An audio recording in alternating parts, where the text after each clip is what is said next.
So let me open then the questions. I just asked Peter, I said, it seems you are very friendly with the pirates, especially the Somali pirates, and he is arranging the payments of funds to save the ships. Peter, are you getting any commission on that? I would like to. No, in fact, I don't get commission. I look at the situation very neutrally. I'm Swiss national. I'm a neutral person, and I like to look at things neutrally. I think I did not show sympathy to the pirates. I simply looked at the situation as it is now. A little bit provocative, I agree, yes. Yeah, but you look with sympathy to Somalia.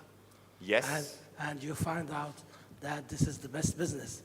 We Lebanese are known for business. So you think we should go to Somalia and arrange piracies there to have a share of the cake? I mean, why not think about a piracy cover, a life insurance for pirates, things like that? I don't know. No, that's just a joke. I have understanding. It's not sympathy. I have understanding for the situation. And I must say, in the past, this country was really bleeding from all the others, taking the natural resources like fish and so away without paying anything back to the country. Any questions? Yes, thank you very much for this very interesting presentation. Just a question, a statistical question. Yeah. What's the percentage or number of cases that pirates actually have been caught and the insurance companies recovering the ransom amount? I did not fully get the question. Which percentage do you mean? How many cases have insurance companies, have pirates been caught and insurance companies having recovered the amount they paid? That's very difficult to say because usually insurance companies and shipping companies try to keep such things more or less secret unless it gets into the press. I know of many cases which have never been published. One case, for instance, of the one which I negotiated never went to press, and I was asked by the insurance company and also by the ship owner not to make it public. The ship owner fearing future business with his clients, and the insurance company fearing losing market shares because an insurance company having to pay big ransom monies may ask for higher rate premiums than other insurance companies that had not to pay. So it's very difficult to say. There is no numbers available. I would just have to guess. But just to guess, let me say 2/3 of all the attacks are fishing boats, and many of the fishing boats do not have proper insurance cover, so that the ship owners have to pay themselves. 1/3 is Western tonnage with full cover. It seems that these pirates have become economically much better off than they were prior to engaging in these activities, and that the technology that they've been using is rather primitive.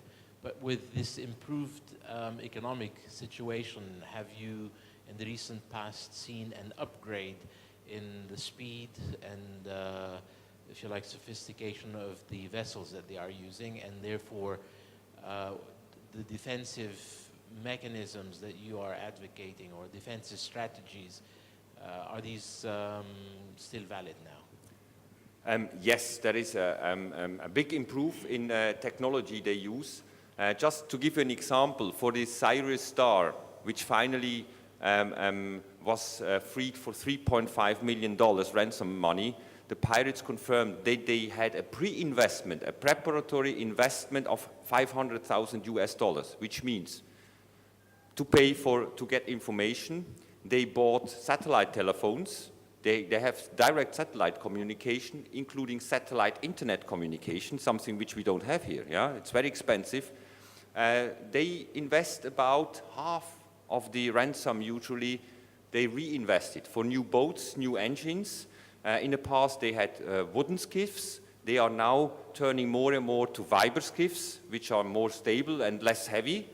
And they have nowadays new engines, Japanese outboarders, with up to 250 horsepower, one engine, and they use two of them. So they invest. The only thing which seems old-fashioned is their weapons.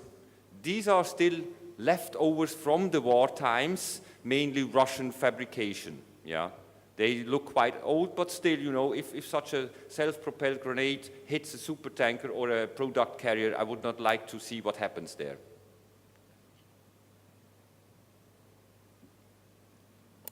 It seems everybody is waiting for the coffee. No, Captain Shalhoub has a question. Peter, I have one more question. Yes. I mean, taking into consideration that the ransom money is paid, which means giving now the pirates the possibility to get better organized and getting stronger. In my opinion, sooner or later, the big government would be obliged to attack, to do something against it, because it will become more organized, bigger, better weapon, better boats, and the piracy will increase automatically.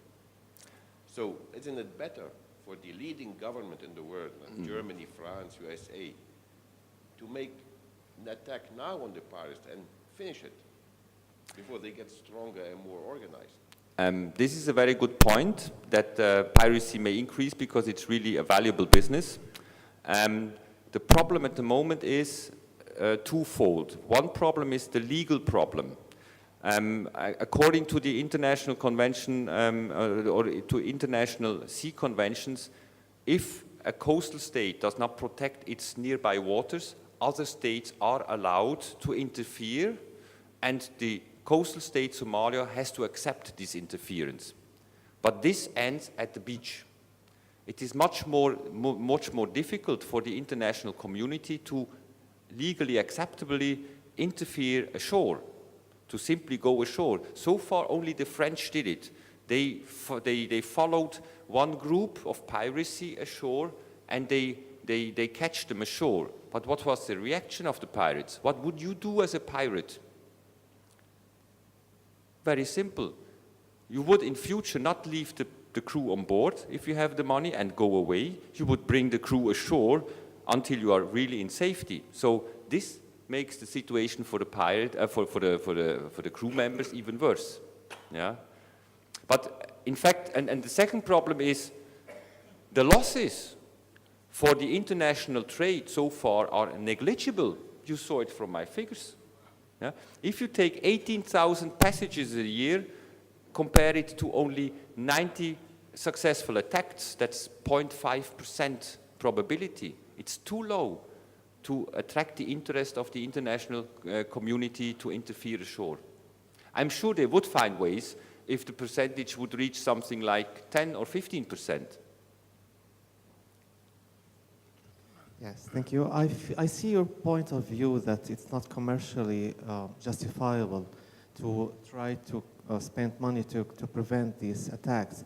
But I think if you don't prevent it, then you're kind of encouraging them to do more attacks. I mean, the number of piracy attacks will increase, and then the cost will be higher, and maybe higher than the prevention cost itself.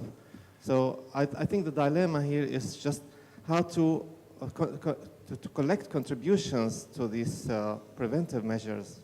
I don't know if small amounts being collected from each cargo owner, then it will not be a bigger problem for cargo owners to pay 1,000 or 2,000. In the all, it will be good fund, and it will be used for prevention.